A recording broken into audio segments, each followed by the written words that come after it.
Alexandra Pavlovna Romanova was born in St. Petersburg to Grand Duke Pavel Petrovich and Maria Fyodorovna. She was a favorite granddaughter of Catherine II and was raised with Enlightenment values.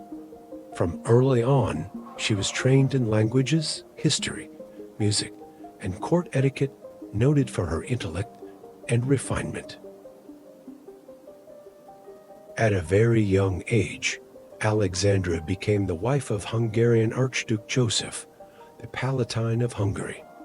Their marriage was a key step in strengthening ties between Russia and the Habsburg monarchy. Alexandra promoted humanitarian ideas and supported charity. Her death at 18 during childbirth deeply shocked the Hungarian court. She was dearly admired. In her memory, an Orthodox church was built in Buda. They said even the castle walls wept for the Russian princess sacrificed to politics.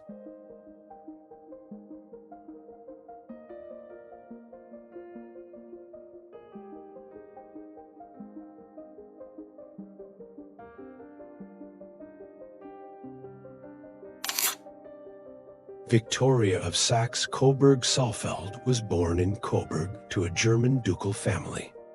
From childhood, she was prepared for a strategic marriage, raised with strictness and piety. She first became Princess of Leiningen, and after being widowed, married the Duke of Kent, younger brother of the Prince Regent of Great Britain.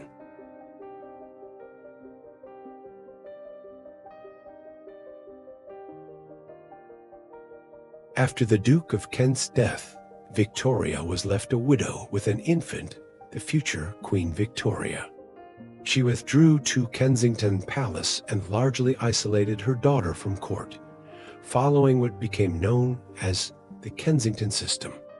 She was suspected of hidden ambitions and behind-the-scenes manipulation, especially due to the influence of her trusted advisor, Sir John Conroy. Rumors spread that he secretly hoped to become regent to the young princess. Despite the criticism, the mother played a key role in shaping the future queen's character. "They called me a stern mother, but I raised the monarch who ruled an empire."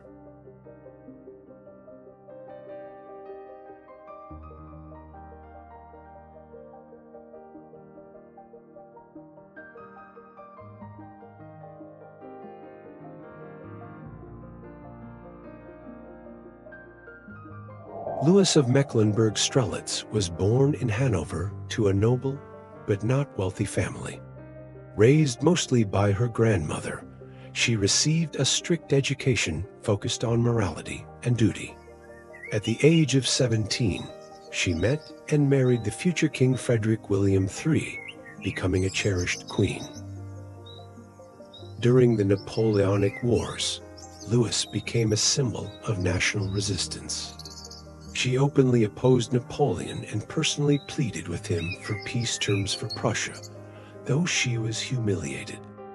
Her courage, nobility, and tragic fate earned widespread admiration.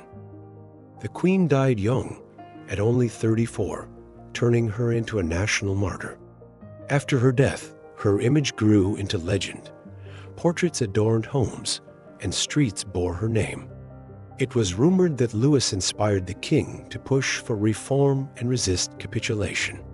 As people said, she was not just a queen, she was the soul of Prussia.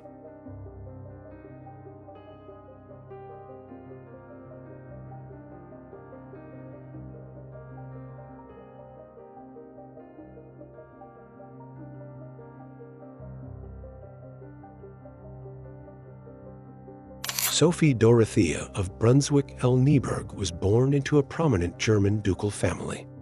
Raised in Celle, she received a refined courtly education.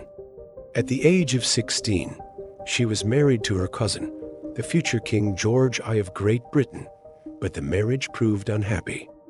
Sophia Dorothea fell victim to court intrigue and political convenience. Her love for Count Nygmark led to the final breakdown of her marriage. Soon, the Count disappeared under mysterious circumstances, and Sophie was accused of adultery and imprisoned in the castle of Alden. She spent 30 years there until her death, never seeing her children or freedom again. Despite captivity, she maintained her dignity and wrote letters that reflected her resilience. Her fate inspired poets and painters. As contemporaries said, she loved too deeply and paid with her life.